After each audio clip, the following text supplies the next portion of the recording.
வேளாண் பெருமக்களுக்கு வணக்கம். இன்று உழவருக்கு ஒரு சிந்தனை, இயற்கை விவசாயத்தில் இளைஞர்களின் அதீத ஈடுபாடு, அழகப்பபுரம் ஆண்டோ ஜெலஸ் அவர்கள் பங்கேற்கும் வேளாண் நேரலை அமுது சுரபி. இதில் மண்புழு உரத்தின் மகத்துவம், உரையாடல், நொடிகளின் சில நுட்பங்கள், வெறிநோய் தடுப்பு முறைகள், நாகர்கோவில் கால்நடை உதவி மருத்துவர் கே ஜெப ஹிலாரி அவர்கள் வழங்கும் தகவல்கள் ஆகியன ஒலிபரப்பாகும். வேளாண் பெருமக்களை, விளைநிலங்கள் வீட்டுமனையாவதை ஒற்றுமையுடன் தடுக்க முற்படுவோம். இல்லையே வருங்கால நம் சந்தையினருக்கு குறிப்பிட்ட சில பயிர்களை புத்தக வடிவில் சொல்லிக் கொடுக்கும் நிலை ஏற்படும். எனவே இன்றே விழிப்பாய் செயல்படுவோம். விளைநிலங்கள் வீட்டுமனையாவதை ஒற்றுமையுடன் தடுத்திடுவோம்.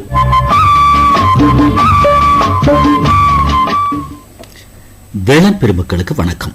வேளாண் பெருமக்களே, இன்றைய வேளாண் நேரலை நிகழ்ச்சியில் இயற்கை விவசாயத்தில் இளைஞர்களின் அதீத ஈடுபாடு குறித்த பல்வேறு விதமான தகவல்களை தெரிந்து கொள்ள இருக்கிறோம். பொதுவாக ஆரம்ப நாட்களில் இயற்கை சார்ந்த விவசாய நடைமுறைகளை கடைபிடித்து வந்த நாம், நம் தேசத்தின் மக்கள் தொகைக்கேற்ப உணவு உற்பத்தியை அதிகரிக்கும் எண்ணத்தில் ரசாயன முறைகள் பக்கம் திரும்பினோம். மீண்டும் இப்போது நாம் ஏன் இயற்கை விவசாயத்தை கையில் எடுக்கக்கூடாது எனும் நல்லெண்ணத்தில் பரவலாக இயற்கை சாகுபடி முறைகள் பரவலாகி வருகிறது. இந்த இயற்கை விவசாய நடவடிக்கைகளில் இளைஞர்கள் ஈடுபாடு எப்படி உள்ளது என்பதை அறிந்து கொள்ளும் எண்ணத்தில் குமரி பண்பலையானது வேளாண் நேரலை நிகழ்ச்சியை ஏற்பாடு செய்துள்ளது. அந்த வகையில் அழகப்பபுரம் பகுதி இளைஞர் ஜே ஆண்ட்ரோ ஜெலஸ் அவர்கள் நமது இயற்கை விவசாய நடைமுறை குறித்த சந்தேகங்களுக்கு பதில் தருவதற்காக இப்போது நமது நிலையத்தில் எனக்கு முன்பாக ஆர்வமுடன் காத்துக் கொண்டிருக்கிறார். இப்போது அவர்களிடம் பேசுவோம். வணக்கம். வணக்கம். இளைஞர்களா இருக்கீங்க, வேளாண்மை பக்கம் அடியெடுத்து வைக்கிறதுக்கு என்ன காரணம்?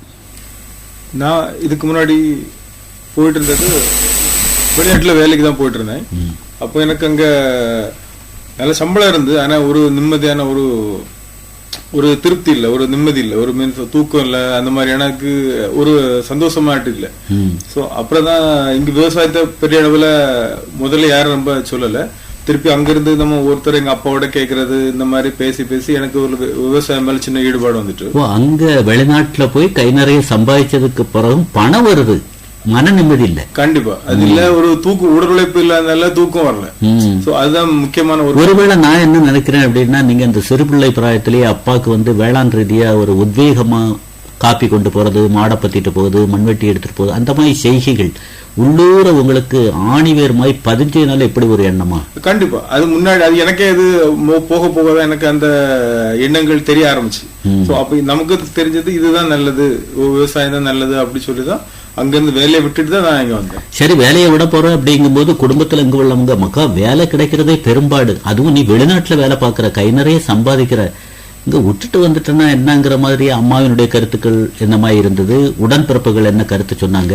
எல்லாரும் அதான் சொன்னாங்க, இங்கே ஒண்ணும் செய்ய முடியாது, விவசாயத்துல ஒண்ணும் இல்ல. அம்மா சொன்னாங்க, மனைவி சொன்னாங்க, ஃப்ரெண்ட்ஸ் எல்லாரும் சொன்னாங்க, எல்லாரும் சொன்னாங்க. அப்பாவினுடைய கருத்து எப்படி இருந்தது? அப்பா சொன்னாங்க விவசாயம் எங்க அப்பாவுக்கு விவசாயத்து மேல நல்ல ஈடுபாடு. சோ அவங்க தான் சொன்ன, ஒண்ணும் பரவாயில்ல, நம்ம விவசாயம் பண்ணலாம் அப்படி சொல்லிதான் இங்க ஒரு ஆதரவு கொடுத்தாங்க. சரி, அந்த மாதிரி நீங்க இந்த விவசாயத்துல அடி எடுத்து வைக்கும்போது, கடந்த ஒரு 20 ஆண்டுகளுக்கு முன்னால விவசாயத்துல சிறுபிள்ளை பிராயத்தில் நீங்க செய்திருந்தாலும் கூட, அப்பா சொல்லி தந்த வேளாண் ரீதியான அனுபவ பாடம்னா இப்ப அடி எடுத்து வைக்கும் போது என்ன சொல்லி கொடுத்தாங்க? அப்பா என்ன சொன்னாங்க, விவசாயத்தை பொறுத்த வரைக்கும் நம்மளோட வேர்வை அதுல நிலத்துல விழுத அளவுக்கு நம்ம வேலை செய்யணும், உழைக்கணும். நம்ம உழைச்சாதான் அந்த எல்லா அறுவடை நமக்கு கிடைக்கும், அதோட திருப்தி, அதோட பலன் நமக்கு அது கிடைக்கும். அந்த மாதிரி சொன்னது எனக்கு ஞாபகத்துல அப்படி முன்னாடி இருந்துட்டு இருந்தது. சரி, குடும்ப அங்கத்தினர்கள் இந்த மாதிரியான ஒரு கருத்தை உங்கள்கிட்ட பிரதிபலிச்சாலும் கூட, உங்களை ஒற்ற நண்பர்கள் கிராமத்துல பார்க்கும்போது, என்னப்பா வெளிநாட்டுல கை நிறைய சம்பாத்தியம் பண்ணிட்டு இருந்த நீ மண்வெட்டி எடுத்துட்டு வயல் பக்கம் போறைய அப்படின்னு உதாசீனமான கருத்துக்கள் ஆரம்பத்துல முதல்ல வந்து பண்ண ஆரம்பிச்ச புதுசுல எல்லாரும் சொல்லிட்டு இருந்தாங்க. அதுக்கப்புறம் போக போக அவங்களுக்கு நான் என்னென்ன பண்றேன், அவங்களுக்கு நான் இயற்கை விவசாயம் பண்ண ஆரம்பிக்கும் போது அவங்களுக்கு அதோட மதிப்பு தெரிஞ்சு, இப்ப அவங்க என்கிட்ட வந்து பொருள் கேட்கறது, நீ இது ரெடி பண்ண என்கிட்ட கொண்டுதா அப்படி சொல்றது எல்லாமே நடைமுறையில சாத்தியமாயிடுச்சு. சரி, இயற்கை விவசாயம் அப்படின்னு ஒரு வார்த்தையை சொல்றீங்க. அப்பா கையாண்டுட்டு வந்த நடைமுறை என்ன, இயற்கையா செயற்கையா? இல்ல அப்பா முதல்ல இயற்கையில இருந்து கொஞ்சம் செயற்கை அந்த மாதிரி போயிட்டு மற்றவங்கள மாதிரிதான் பின்ன அப்புறம் கொண்டு வந்த அப்புறம் திருப்பி நான் இங்க வந்த அப்புறம் அது நான் சொல்லி இல்ல வேண்டாம் நம்ம ஃபுல்லா இயற்கையாட்ட பண்ணிடுவோம் அந்த மாதிரிதான் நாங்க ஆரம்பிச்சது. சரி, இயற்கை விவசாயம் அப்படிங்கும் போது அதுல ஒரு முக்கியமான ஈடுபாடு எதுல இருக்கணும்னா கால்நடை வளர்ப்புல இருக்கணும் பாங்க. இப்ப நான் அழகுபுரத்திலாம் வலம் வரக்கூடிய ஒரு நிலையில கால்நடை எண்ணிக்கை அப்படிங்கிற ஒரு 20-15 ஆண்டுகளுக்கு முன்னால பார்த்த நிலை இன்னைக்கு இல்லையே. இயற்கை விவசாயம் வெற்றி கொடுக்கணும்னா அது ஒரு அடிப்படை தேவையாச்சா? கண்டிப்பா அது அடிப்படை தேவை. ஆனா அது இப்போதைக்கு உங்களுக்கு ஆரம்பிச்சிருக்காங்க. இல்ல என்ன என் வயதோட்டின நண்பர்கள் எல்லாமே ஆரம்பிச்சிருக்காங்க. மாடுகள், ஆடுகள், கோழிகள், ஆடு மாடு கோழி எல்லாமே வச்சிருக்காங்க. முயல் வச்சிருக்காங்க. எல்லாமே அவங்க தோப்புகள்லயே அவங்க அங்க வச்சு சின்ன சின்ன அவங்களால முடிஞ்சதை அவங்க பண்ணிட்டு தான் இருக்காங்க. பொதுவா வளாப்புறத்தை பத்தி என்ன ஒரு பேச்சுன்னா, வளாப்புறத்துல குடும்பத்துல ஒரு நபராவது வெளிநாட்டுல இருப்பாங்க அப்படிங்கிற ஒரு கருத்து மேலோங்கக்கூடிய நிலையில வேளாண்மை பக்கம் வந்திருக்கீங்களே, வேளாண்மை லாபமா எப்படி? வேளாண்மை கண்டிப்பா லாபம் தான். நம்ம உடல் உழைப்பு கொடுத்து நம்ம அதை செலவை கட்டுப்படுத்தி நம்மளே செய்யும்போது கண்டிப்பா ஒரு லாபம் தான். இயற்கை விவசாயம் அப்படிங்கும் போது நீங்க என்னதான் உற்பத்தி பண்ணாலும் கூட சந்தைப்படுத்தல் அப்படிங்கும் போது அதுல ஒரு விழிப்பு தேவைப்படுமே. சொன்ன உடனே வாங்க மாட்டாங்க. என்ன இயற்கை விவசாயம்ங்கிறீங்க, அங்க பாருங்க எவ்வளவு பளபளப்பா எவ்வளவு பெரிய காய் வச்சிருக்காங்க அப்படின்னு ஈர்ப்பு அந்த பக்கம் போகும்போது எப்படி தக்க வைக்கிறீங்க?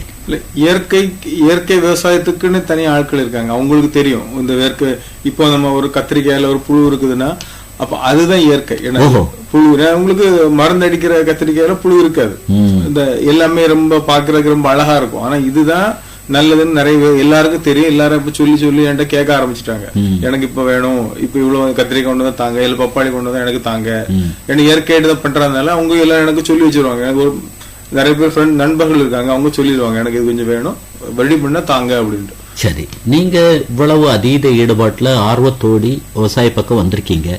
அப்பா ஒரு 70 வயது நெருங்கக்கூடிய தன்மை இருந்தாலும் கூட அவங்களுடைய உழைப்புல ஒரு தொய்வு நீங்க வந்தனால ஏற்பட்டிருக்கா, இல்ல அப்பாவினுடைய விரைவு இன்னைக்கு இருந்துட்டு இருக்குங்கிறீங்களா? இல்ல, அப்பாவுக்கு விரைவு இன்னைக்குமே இப்ப நான் வந்த பிறகு கூட தான் இருக்குது. அவங்களுக்கு நான் வந்தவொடனே அவங்களுக்கு ஒரு பெரிய பலம் மாதிரி தான். அவங்களுக்கு அதுல தொய்வு அவங்களுக்கு இல்லை. அவங்களுக்கு நான் முன்னாடி எப்படி பாக்குறேனோ அந்த வேலைகள் ஒரு அந்த தொய்வாட்டு இல்லை அவங்களுக்கு. இன்னுமே இன்னொரு பக்கத்தை பார்ப்போமே. நீங்க இந்த வேளாண்மை பக்கம் அடியெடுத்து வைக்காத ஒரு நிலைன்னு வைங்க. அப்பா வயதாயிட்டு போகக்கூடிய நிலை. இந்த நிலங்கள் நீங்க வந்ததுனால தக்க வைக்கப்பட்டிருக்கா, அல்லது நிலத்தினுடைய தன்மை என்ன ஆகும்னு நினைக்கிறீங்க? நான் இப்ப வந்ததுனாலதான் இப்ப நிலத்தில் நாங்க பயிர் வச்சு பண்ணிட்டு இருக்கோம். இது கண்டினியூவா நடந்துட்டு இருக்கு. எனக்கு அப்படி இல்லைன்னா அது சும்மா தரிசா தான் கிடக்கும். அதுல ஒன்னும் தரிசா கிடக்குங்கிறீங்களா, இல்ல மாற்று பணிகளுக்கு போயிருவோங்கிறீங்களா? மாற்று பணிகளுக்குள்ள வாய்ப்புகளும் உண்டு. ஏன்னா நம்ம வரல அப்படிங்கும் போது அது வேற ஆப்ஷன் தான் போகும். அப்போ இப்ப தரிசா இருக்கும், இல்லைன்னா வேற யாருக்காவது கொடுக்கலாம், இல்லைன்னா யாருக்காவது லீஸு கொடுக்கலாம். அந்த மாதிரிதான் அவங்க பேச்சு நடந்துட்டு இருந்துச்சு. அப்போ நான் இல்ல நான் எடுத்துக்கிட்டேன், நான் பண்ணிக்கிறேன்னு சொன்ன அப்புறம் அவங்களுக்கு ஒரு நம்பிக்கை சரி ஓகே அப்போ நம்ம செய்யலாம் அப்படி சொல்லிட்டாங்க. சரி, மாப்பிள்ளை வெளிநாட்டுல இருக்கிறாரு, நம்ம பொண்ணை தைரியமா கொடுக்கலாம் அப்படின்னு உங்களுடைய மனைவியினுடைய பெற்றோர் நினைச்சிருக்கலாம். அவங்க ஒரு சந்தோஷமான நிலையில இருக்கக்கூடிய நிலையில நீங்க கை நிறைய சம்பளத்தை விட்டுட்டு இயற்கை விவசாயம் அப்படின்னு வரும்போது அந்த குடும்பத்தார் என்ன மாதிரி உங்களுக்கு ஒரு உத்வேகம் கொடுக்குறாங்க? முதல்ல கொஞ்சம் சின்ன பயம் இருந்துச்சு, ஒரு மனஸ்தாபம் இருந்துச்சு. ஒரு பைனான்சியலா சின்ன ஒரு பயம் இருந்துச்சு, தொய்வு இருந்துச்சு. அப்புறம் நம்ம எல்லாம் சேர்ந்து குடும்பமா இருக்கும் அந்த ஒரு மனநிறைவு கிடைச்ச உடனே அவங்களுக்கு அது சந்தோஷமாயிட்டு ஓகே அப்போ ஒன்றும் ப்ராப்ளம் இல்லை அந்த மாதிரி சொல்ல ஆரம்பிச்சேன். சரி, என்னென்ன பயிர்கள்ல நாட்டம் காட்டுறீங்க? நான் இப்போ தென்னை, வாழை, பப்பாளி, தரைப்புடலை இந்த மாதிரி பயிர்களை வச்சிருக்கேன். எல்லாமே நாட்டு ரகங்கள் மட்டுமே வச்சிட்டு இருக்கேன். வாழையை பொறுத்தளவுல என்ன மாதிரியான ரகங்கள்? வாழை இப்போ கற்பூரவல்லி, ரசக்கைலி. மட்டி இருக்குதா?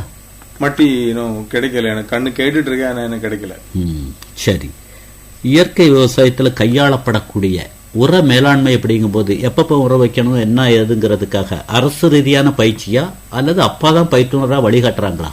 இல்ல, அப்பா பயிற்சிக்கு எல்லாம் போவாங்க. ஆனா அப்போட அனுபவம் தான் எனக்கு ஒரு பயிற்சி. அவங்களே சொல்லி தந்துருவாங்க, இது இப்ப என்ன பண்ணணும், இது என்ன செய்யணும், எல்லாமே அப்பாவே சொல்லி தந்துருவாங்க. அப்பா தான் எல்லாமே பயிற்சி. சொல்லுங்க பாப்போம், அப்பாட்ட தெரிந்து கொண்ட பிரகாரம் தென்னைக்கு நான் என்ன கால அட்டவணை பிரகாரம் உரம் வைக்கிறேன், என்ன முறையில தென்னைக்கு எப்படி உரம் வைப்பீங்க? இப்போ ஒரு 6 மாசத்துக்கு ஒருக்கா ஒவ்வொரு சைட்லயும் அதை கிடங்கு எடுத்து அதுல சாணம், பின்ன அதுல இருக்கக்கூடிய வேஸ்டேஜ், மட்டை, வாழைத்தடை எல்லாமே போட்டு முதல்ல மூடிடுவோம். சரி, அப்புறம் திருப்பி ஒரு 6 மாசம் கழிச்சு திருப்பி இன்னொரு பக்கத்துல மறுபக்கத்துல எடுத்து அங்க அதே மாதிரி இருக்கக்கூடிய வேஸ்டேஜ் எல்லாம் தூக்கி போட்டு நம்ம வாழை மட்டை, ஓலை, வாழை எல்லாத்தையும் போட்டு அதுல போட்டு சாணம் அந்த மாதிரி போட்டு முடியும். சரி, என்னதான் விழிப்பா சுறுசுறுப்பா ஆர்வத்தோடு செய்தாலும் கூட இயற்கை விவசாயமா இருந்தாலும் நோய்கள் தாக்குதல், பூச்சிகள் தாக்குதல் அப்படிங்கிறது தலகாட்டுமா?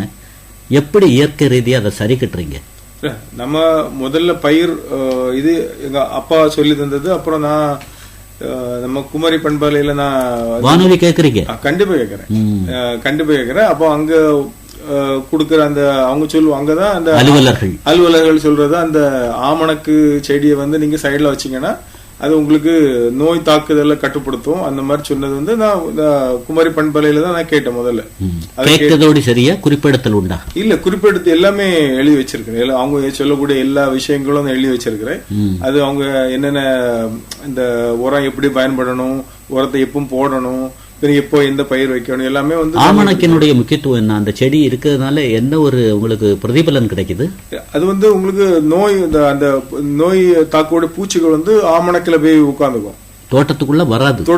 அப்ப வேலி பயிரா ஆமணக்கு வைக்கலாம்னு இந்த நிகழ்ச்சி வாயில தெரியப்படுத்துறீங்க. கண்டிப்பா வைக்கல. சுத்தி உங்க அனுபவம்? இது என்னோட அனுபவம். இது எல்லாரும் காலங்காலமா நம்ம பாக்குறது தான். மதிப்பு கூட்டல் வழி மதிப்பாய் வாழலாம் அப்படிங்கிறாங்களே. உங்களை பொறுத்தளவுல அறுவடைக்கு பின்னால இப்ப நெல்லுன்னா நெல் அப்படியே விற்கிறது, தென்னைன்னா தேங்காவை அப்படியே விற்கிறது, வாழைன்னா தாரை வெட்டி அப்படியே விற்கிறது நடைமுறையா?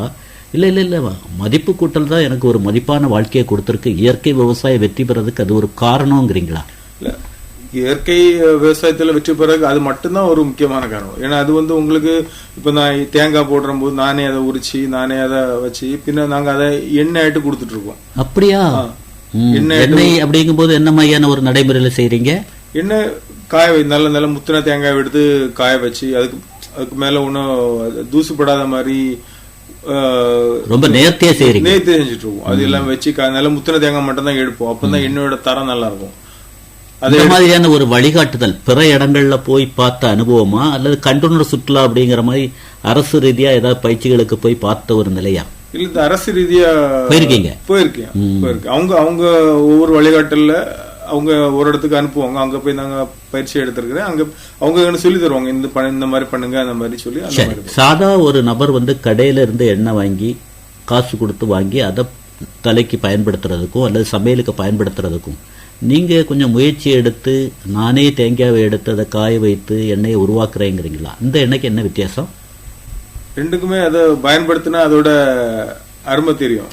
அதோட அவ்வளவு நீங்க அதை எடுத்த மனமே ரொம்ப ஒரு நல்லா இருக்கும். அதோட அப்ப நீங்க தேங்காவை ஓரளவு காய வைக்கும் போதே அந்த எண்ணெயினுடைய வாசம் வீசுமா? வாசம் வீசும். நீங்க அந்த மூடி திறந்தாலே உங்களுக்கு அதோட ஒரு மனம் நல்லா இருக்கும்.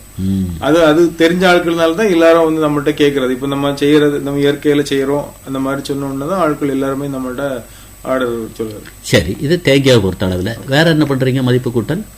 வேற இப்போதைக்கு பழம், வாழைப்பழம் அதை எடுத்து நம்ம ட்ரை பண்ணி ஃப்ரூட் மாதிரி கொஞ்சம் கொஞ்சமாடி கொடுத்துட்டு இருக்கோம். இல்ல, இந்த நீங்க சொல்லக்கூடிய ஒவ்வொரு நடைமுறையும் உங்களை மாதிரி இருக்கக்கூடியவங்களை ஊக்கப்படுத்துறதுக்காக அரசு ரீதியா வேளாண் பொறியியல் துறை அப்படிங்கிற அடிப்படையில மரச்செக்குக்கு அந்த செக்குக்கு மானிய அடிப்படையில் சில திட்டங்கள் இருக்குது. நீங்க வேற பழம் உலர்த்தல் தன்மைங்கிறீங்க, அதுக்கு கூட சில இதுகளை பண்றாங்களே. வேளாண் பொறியியல் துறையை பத்தி கேள்விப்பட்டிருக்கீங்களா? அப்படி? ஆமா, நான் நம்மளோட பண்பலையில நான் அவங்களுடைய குமரி பண்பலை உங்களுக்கு ஒரு உற்ற தோழனுங்கிறீங்க. கண்டிப்பா. எங்க வீட்டுல டெய்லி காலையில இருந்து ராத்திரி வரை எங்க அப்பா அதான் கேட்டுட்டு இருப்பாங்க. நாங்களும் கூட எல்லாரும் சேர்ந்து இருந்தது கேட்கறது. அப்ப அதுல அவங்க ஒவ்வொரு எல்லா விஷயங்களும் அதெல்லாம் எங்களுக்கு தெரியும். எங்கெல்லாம் மானியத்துல கொடுக்குறாங்க, அரசாங்கம் இதெல்லாம் கொடுக்குது, எல்லாத்தையுமே அவங்க சொல்லுவாங்க. அப்ப அழகப்ப புறத்துல இன்னைக்கு ஒரு வேளாண் ரீதியான பயிற்சி இருக்குது அப்படின்னு சொன்னா உங்க அப்பா ஜேம்ஸ் வாட் அப்படிங்கிற நபர் அந்த பயிற்சியில கலந்துகிட்டாலும் கூட பின்வரிசையிலேயாவது உங்களுக்கு ஒரு இடம் இருக்கும் போலுக்க? கண்டிப்பா இருக்கும் இடம். சந்தேகங்கள் கேக்குறீங்களா? அப்படி?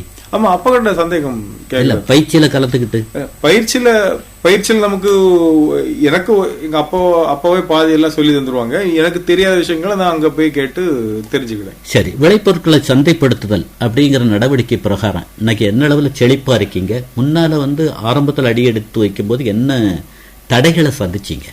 ஆரம்பத்தில் அடி எடுத்து வைக்கும் எங்க கொண்டு கொடுக்கணும் அந்த மாதிரி விஷயங்கள் நமக்கு கொஞ்சம் குழப்பமா இருந்துச்சு. அதுக்குள்ள விலை கிடைக்கல. அதுக்கப்புறம் அதை மதிப்பு கூட்டி கொடுக்கறது, பின்ன ஒவ்வொருத்தரை நம்ம ஒவ்வொரு ஆட்களும் நம்மளுடைய பழக்கத்துல அவங்க இது பண்றது எல்லாமே பழக்கங்கிறதுல வந்து நமக்கு அப்படி சந்தைப்படுத்தல் ஈஸி ஆயிடுச்சு.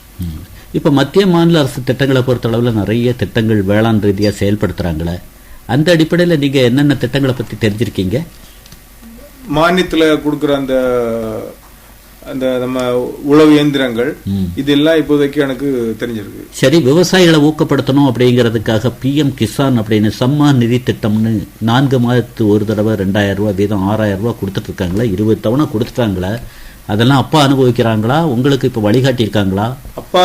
அப்பாவுக்கு கிடைச்சிட்டே இருந்துச்சு. சரி, இப்ப அது எனக்கு மாத்திருக்காங்க. எனக்கு கிடைச்சா நல்லா இருக்கும். நான் அதுக்கு அப்ளை பண்ணி வச்சிருக்கேன். அதுக்குள்ள முயற்சியில ஈடுபட்டு இருக்கேன். அப்பா இது வரைக்கும் வாங்கிட்டு இருந்தாங்க. இயற்கை விவசாயத்துக்கு அங்க சான்று அப்படிங்கிற அடிப்படையில கூட அந்த வேளாண் ரீதியான துறைகள் உதவிகரமா இருக்கு. அதெல்லாம் போய் அணுகிருக்கீங்களா? சான்று இருந்தா எங்கேயும் நீங்க திறம்பட தலை நிமிர்ந்து வியாபாரம் பண்ணலாமா? அதுக்குள்ள அதுக்கிற முயற்சியில தான் நான் இப்ப செஞ்சுட்டு இருக்கேன். அதுக்குள்ள அலுவலர்களை போய் பார்த்து எல்லாரையும் போய் பார்த்து சந்திச்சிருக்கேன். அவங்க சொல்லியிருக்காங்க. இனி அதுக்குள்ள நடந்துட்டு. சரி, வேளாண்மை பேசும்போது நீங்க சொல்றீங்க வேளாண்மை அப்படிங்கறது லாபம்ங்கிறீங்க. அந்த லாபம் பெறுவதற்காக நடவுல இருந்து அறுவடை வரை உங்களுடைய உத்வேகம் எப்படி இருக்குது?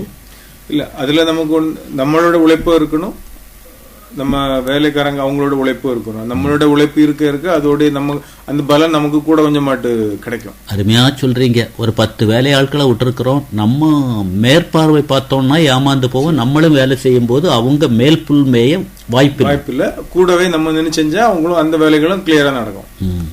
சரி, இப்ப என்ன மாதிரியான ஒரு உத்வேகமான நிலை அறுவடை அப்படிங்கிற ரீதியில ஏதாவது? இப்போ கன்னியாகுமரி மாவட்டத்தை பொறுத்தளவுல நெல் அறுவடை அப்படிங்கிற நிலை இருக்கு. ஏன் நீங்க அந்த நெல்லை வாங்கி மதிப்பு கூட்டி அப்படி ஒரு நிலையை? ஆமா, இப்போதைக்கு நாங்க நெல்லை வாங்கி அவுலாதான் வச்சு கொடுத்துட்டு இருக்கோம். பண்றீங்க? பண்றேன்.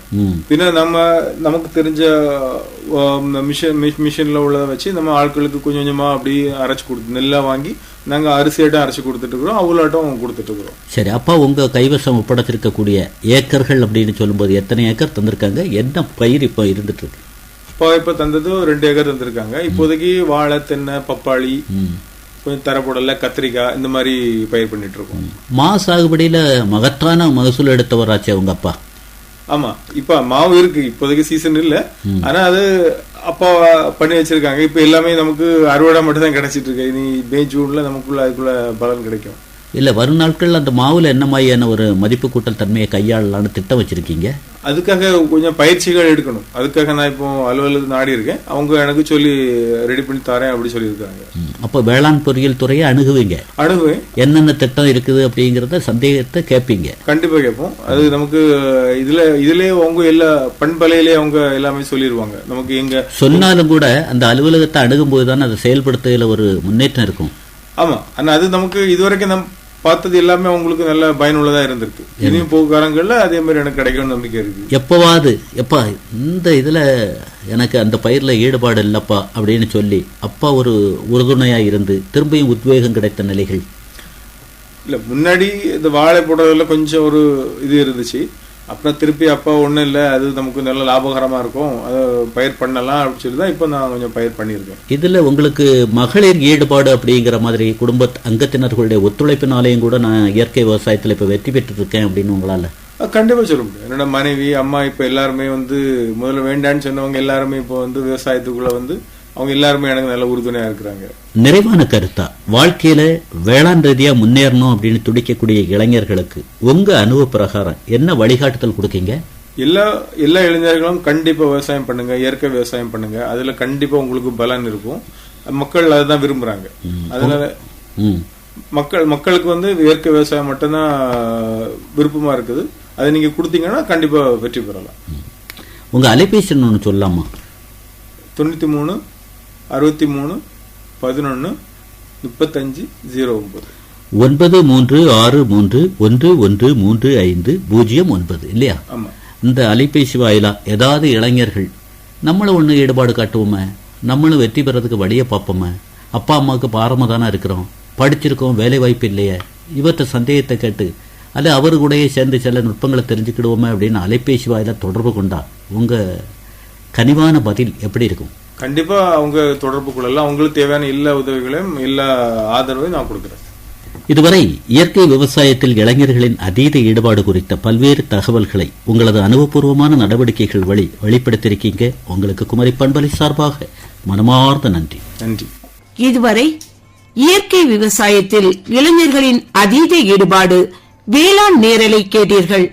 நேரலையில் பங்கேற்றவர் அழகப்பபுரம் ஜே. ஆண்ட்ரூ ஜெலஸ் அவர்கள். உடன் உரையாடியவர் தேரூர் எஸ். சிவசுப்பிரமணிய பிள்ளை. நிகழ்ச்சிக்கு தொழில்நுட்பம் அனில் ஜேம்ஸ், பி. உதயபானு ஆகியோர்.